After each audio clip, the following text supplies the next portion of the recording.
তিন রকমের ধর্মের লোক বেশি আছে, খ্রিস্টান, ইসলাম আর হিন্দু। 100 জন খ্রিস্টানকে যদি একই প্রশ্ন করে তোদের ভগবানকে, একবারই বলবে আমাদের ভগবান ঈসা মসীহ, যিশু খ্রাইস্ট। মুসলমানকে জিজ্ঞাসা করবে 3 থেকে 5 মানে মৃত্যুর আগে পর্যন্ত, যাকে এই তোদের ভগবানকে, একই উত্তর দেবে, ভাই আমাদের ভগবান হলো আল্লাহ। হিন্দুদেরকে যদি একই প্রশ্ন করা হয়, ভাই তোদের ভগবানকে, কনফিউজ। 100% হিন্দু 100% কনফিউজ, জানে না ভগবানকে।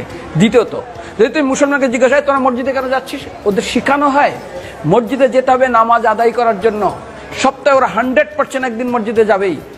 তুমি যদি খ্রিস্টানদের জিজ্ঞাসা করো তোমরা কেন কোথায় যাবে, কোথায় যাও না, আমাদেরকে একদিন তারা চার্চে যাবেই। কেন? ঈশ্বরে প্রার্থনা করার জন্য, ওদের শেখানো হয় জন্মের থেকে, এটা সংস্কার।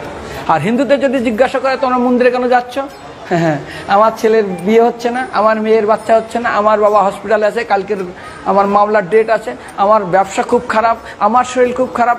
99.99 হিন্দু জানে না মন্দিরে কেন আসা উচিত, তাদের ভগবানকে মৃত্যুর পরে কোথায় যাবে। মুসলমানকে জিজ্ঞাসা করবে মৃত্যুর পর কোথায় যাবে, বলবে ভাই নামাজ রোজা যদি না করি দোজকে যাব, অর্থাৎ নরকে যাব।